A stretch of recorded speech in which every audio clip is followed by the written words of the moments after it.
Assalamualaikum warahmatullahi wabarakatuh. Raditu billahi wa bi islami dina wa bi Muhammadin nabiyya wa rasulah. Yang saya hormati pimpinan cabang Ikatan Teladan Muhammadiyah Kecamatan Sinjai Selatan, pimpinan daerah Ikatan Teladan Muhammadiyah Kabupaten Sinjai, dan pimpinan cabang yang hadir dari beberapa cabang di Ikatan Teladan Muhammadiyah Kabupaten Sinjai, serta tamu undangan yang sempat bergabung pada kesempatan sore hari ini. Alhamdulillah, kita patut bersyukur kepada Allah Subhanahu wa Ta'ala. Pada hari ini kita diberikan waktu dan kesempatan untuk bagaimana kita berkumpul dalam satu tempat yang insya Allah berkah bagi kita semua untuk menuntaskan salah satu ujian pelajar yang diberikan kepada kami, yaitu bagaimana membincangkan generasi Z. Meski ini bisa share dulu tidak?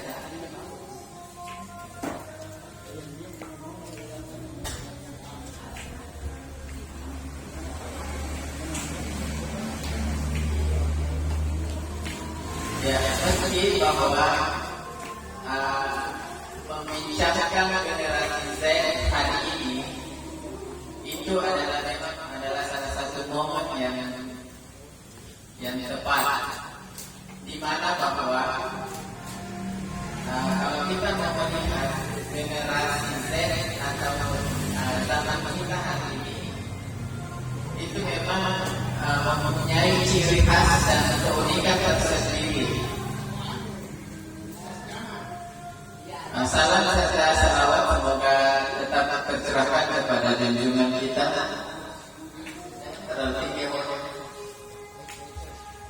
kepada junjungan kita Nabiullah Muhammad sallallahu alaihi wasallam, yang menjadi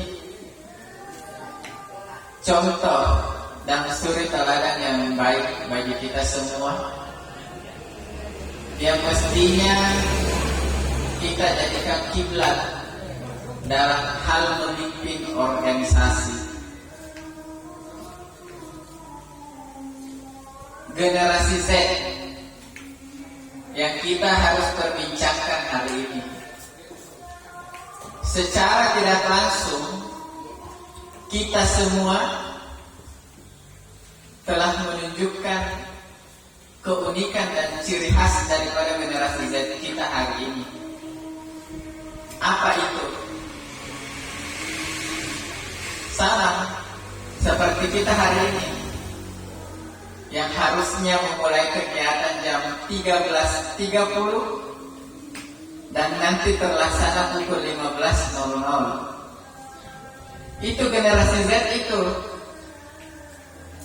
Jadi itu salah satu contohnya deh. Kalau kalian bertanya apa itu ciri-cirinya generasi Z, ini.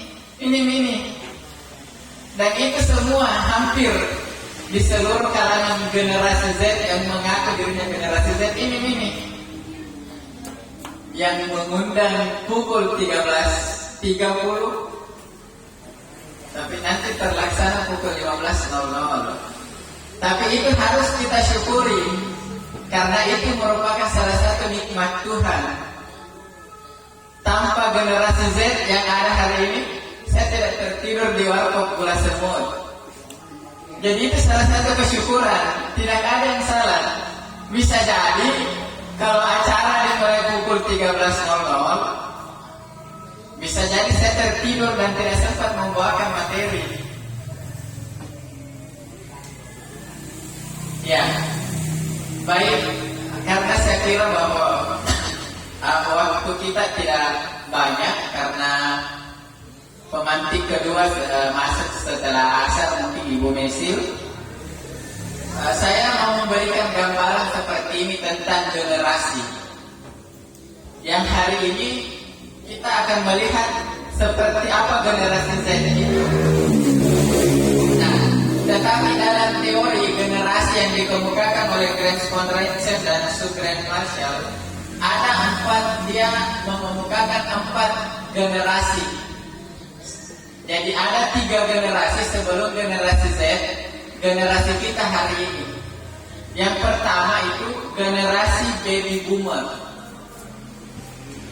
Generasi ini adalah generasi yang lahir pada tahun 1946 sampai 1964. Jadi ini istilah generasi pertama. Apa ciri-cirinya? Ciri-ciri dari generasi ini cenderung bekerja keras, tidak menyukai hal-hal yang instan, tidak menggampangkan semua sesuatu, dan susah beradaptasi dengan dunia teknologi. Jadi coba cek orang-orang tua kita yang ada hari ini di antara kita yang susah beradaptasi dengan dunia teknologi, berarti itu bisa dicek kelahirannya. Dia antara kelahiran tahun 1946 sampai 1964. Itu dinamakan dengan generasi baby boomers. Nah, kemudian yang kedua, generasi kedua itu adalah generasi X. Generasi ini lahir tahun 1965 sampai 1980.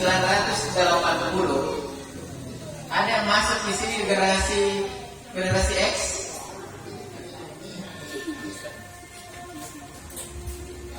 Ya, jadi kalau kita melihat berdasarkan tahun kelahiran, generasi X ini adalah orang-orang yang lahir dari tahun 1965 sampai 1980. Jadi itu generasi kedua. Generasi ketiga adalah generasi Y. Generasi Y ini adalah generasi yang lahir tahun 1981 sampai tahun 1994. Ada yang lahir di bawah 1994? Aristi? 94 Aristi? Berarti itu adalah generasi Y. Nah, kita masuk pada generasi keempat, generasi Z yang akan kita perbincangkan hari ini. Siapa generasi Z itu? Adalah generasi yang lahir pada tahun 1995 sampai tahun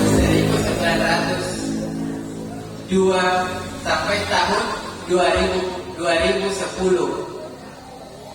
Dan di atasnya, atau bisa kita katakan bahwa 1995 sampai hari ini, itulah generasi Z. Apa keunikannya? Apa tantangannya? Apa yang harus dilakukan generasi Z hari ini?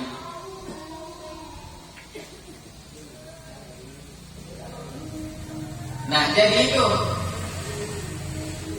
generasi-generasi dari tahun 1946 sampai hari ini. Jadi sudah ada 4 golongan, atau sudah ada 4 generasi yang dikatakan dalam teori. Hari ini generasi Z itu adalah generasi yang lahir tahun 1995 sampai hari ini, itu adalah generasi Z, generasi kita. Jadi saya masih termasuk generasi Z.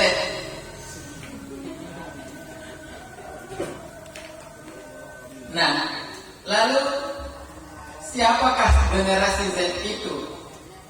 Kalau kita mau melihat secara definisi,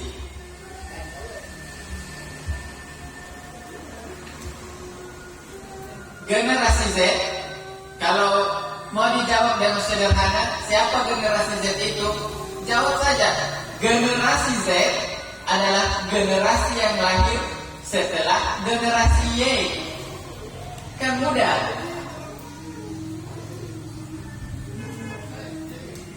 Kalau kita bertanya siapa generasi Z itu? Ya saya. Yang kerjanya mungkin cuma berdiskusi, berdialog, main HP, balas chat, bikin status, bikin story, dan sebagainya. Itulah generasi Z. Itu adalah ciri-ciri generasi Z. Yang memang hampir 80% hidupnya digunakan untuk bersosial media. Makanya teori ekonomi hari ini atau kebutuhan berdasarkan ilmu ekonomi itu biasanya dulu ada 3. Sandang, apa kalau dalam kebutuhan dalam ilmu ekonomi, sandang, pangan, dan papan. Tapi generasi Z kebutuhan itu berubah menjadi 4. Sandang, papan, pangan, colokan. Generasi Z hari ini itu tidak bisa tenang hidupnya kalau tidak ada colokan. Karena kenapa? Memang hampir 80% hidupnya hanya berinteraksi dengan gadget. Itulah generasi Z. Nah, sehingga dikatakan bahwa generasi Z pada umumnya itu dikatakan sebagai e-generation atau generasi internet. Jadi kalau kita mau berbicara generasi Z adalah generasi internet yang hampir waktunya dihabiskan terhubung dengan internet dan menggunakan kecanggihan teknologi yang ada.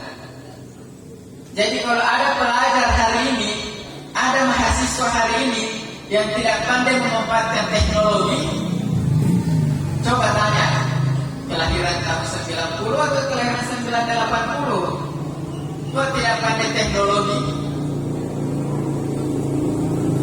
Apalagi orang pelajar hari ini tidak punya WA, tidak punya Instagram. Bisa ditanya, dari planet mana? Kok tidak pernah bikin story dalam 1 kali 24 jam? Ya, tapi tentu dari ciri-ciri ini ada yang harus kita sikapi, karena memang generasi Z itu adalah itu tadi ciri-cirinya bahwa generasi internet yang hampir sebagian besar hidupnya dihabiskan berinternet dan memanfaatkan teknologi yang ada. Itulah generasi Z. Kalau kita mau membincangkan tentang generasi Z. Nah, lalu seperti apa karakteristik yang dimiliki oleh generasi Z hari ini? Yang pertama, generasi Z itu mahir dalam dunia teknologi.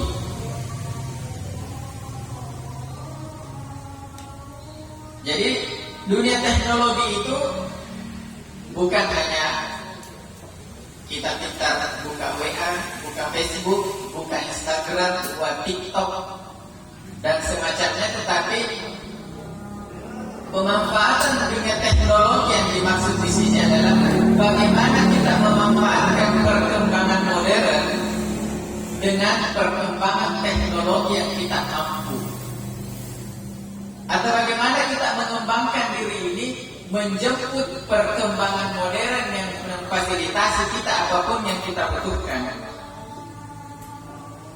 Maka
Ya, baik, kita lanjut sedikit.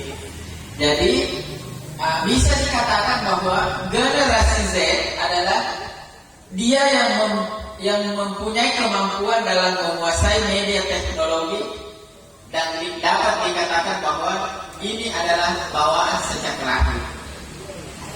Bisa kita lihat generasi hari ini belum pintar bicara, belum masuk TK, tapi itu sudah pintar mendownload game melalui Play Store, lewat sharing dan sebagainya. Karena memang itu adalah bawaan sejak lahir. Orang tua hari ini lebih suka membujuk anaknya nonton YouTube daripada menyanyikan lagu-lagu yang biasa dulu dinyanyikan oleh generasi-generasi sebelum kita. Makanya istilah generasi Z ini muncul karena adanya perkembangan teknologi yang memang sudah hampir bisa dikatakan dia yang membunuh kita dan bisa juga dikatakan dia yang mengembangkan kita. Makanya generasi Z itu adalah yang memang hampir sejak mulai dari balita, mulai belajar memegang sesuatu, itu sudah terbiasa dengan dunia teknologi. Bagaimana tidak? Anak-anak hari ini belum pintar menyebutkan huruf atau angka, itu sudah pandai mendownload game dari Play Store atau dari situs-situs yang lain. Itu adalah generasi Z. Kemudian yang kedua, generasi Z, karakteristik generasi Z adalah suka berkomunikasi. Nah, ciri atau karakteristik yang kedua itu adalah suka berkomunikasi. Contoh, misalnya berkomunikasi dengan berbagai media sosial yang ada, dengan atau situs-situs internet yang ada, sehingga generasi Z ini kemudian bisa dikatakan dapat dengan mudah berkomunikasi atau berekspresi secara spontan. Nah, sehingga generasi Z ini kadang dalam berkomunikasi itu bisa bertindak atau berkata-kata di luar dari kata sopan dan santun atau tanpa sopan santun, karena memang ciri-cirinya begitu. Suka berkomunikasi tapi belum mampu memfilter seperti apa komunikasi yang baik.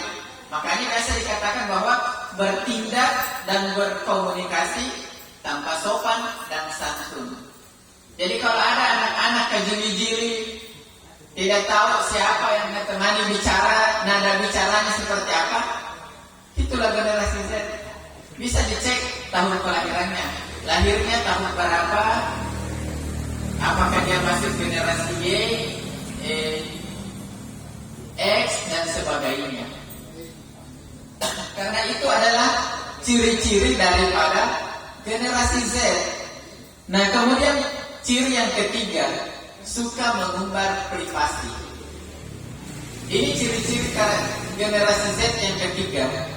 Nah, kebiasaan mengumbar privasi ini sering dilakukan oleh generasi Z juga melalui sosial media.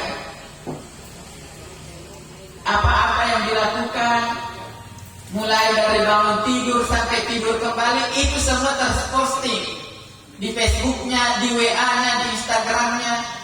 Yang tadi di sekolah kak, dan bisik-bisik kak, yang tadi, bukan dia yang jodoh, tapi dia di situ yang terlalu mau dekat-dekat sama yang. Itu generasi Z yang suka mengumbar privasi. Tapi kalau ikatan pelajar Muhammadiyah saya kira tidak, karena cerdas, memilih dan memilah dalam menggunakan sosial media. Coba perhatikan status anak SMA hari ini. Mungkin ada 50% itu diantaranya, kalau bukan temannya nak posting, nak singgung, orang lain yang nak singgung. Mentang-mentang cantik di bajunya, lewat pakai jilbab itu. Mentang-mentang sepatu baru, nak tendang pakai Itu generasi Z itu yang begitu. Itu ciri-cirinya. suka mengumbar privasi. Nah janji kemarin pergi nongki, ujung-ujungnya pergi sama Yano. Sakitnya hatiku. Itu generasi Z itu yang begitu. Itu ciri-cirinya. Ariski, lain ngechat, lain ngejemput. Itu generasi Z itu yang begitu ciri-cirinya. Tapi kalau tidak terposting di Facebook, itu bukan ciri-cirinya. Karena biasanya generasi Z lapar saja, ngantuk saja, itu jadi story, itu jadi status, itu jadi konten TikTok dan sebagainya. Nah, jadi itu ciri-ciri generasi Z, suka mengumbar privasi. Nah, tapi ciri-ciri yang keempat ini, generasi Z biasanya lebih mandiri. Kenapa dikatakan lebih mandiri dari generasi sebelumnya? Karena generasi Z ini terkadang sering mengambil keputusan secara mandiri tanpa melibatkan orang lain, dan kadang lebih mampu belajar sendiri. Nah, makanya generasi Z yang baik, yang mampu secara mandiri adalah generasi Z yang seperti ini. Merumuskan kegiatan pada kita tapi insya Allah bermanfaat. Apa yang harus kita perbincangkan? Mungkin generasi Z adalah zaman kita. Mari kita mencoba mendialogkannya. Tidak perlu mewah, tapi yang jelasnya ada pertemuan dan mampu menumbuhkan nalar kritis dan nalar berpikir kita. Itulah generasi Z yang mampu mandiri. Bagaimana belajar sendiri? Hari ini tidak ada yang tidak bisa kita pelajari sendiri. Ada Google, ada Yahoo yang bisa menjawab semua keinginan kita. Google, diketik saja Google, kenapa saya masih sendiri, kenapa saya belum menikah, itu Google jawab itu. Padahal Google bukan tante kita, tapi dia mampu menjawab semua. Makanya generasi Z hari ini harus mampu memanfaatkan media teknologi yang ada. Itulah generasi Z yang sesungguhnya. Jangan hanya digunakan mengumbar privasi dan sebagainya seperti yang sudah saya contohkan tadi. Bermasalah sama si A sampai ke si B yang nggak posting. Tapi ada juga hari ini generasi X, tapi tingkahnya sama dengan generasi Z. Yang mana itu? Biasanya ibu-ibu yang baru punya Facebook. Itu generasi X, tapi tingkahnya generasi Z. Tapi coba cantik bajunya tapi cicil gitu. Ada historinya.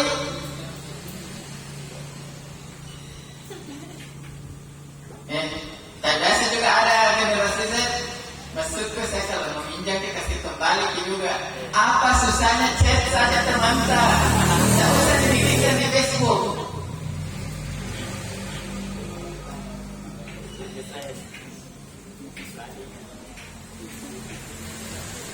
Yano minta ke di hotspot karena balas WA, tapi buka juga YouTube. Bagaimana tidak habis data? Minta ke balas WA di hotspot, nah bukan juga YouTube sama Instagramnya. Itu generasi Z itu begitu. Baik, kenapa kau tidak aktif? Habis kita tampillah hotspot dulu. Itu generasi Z.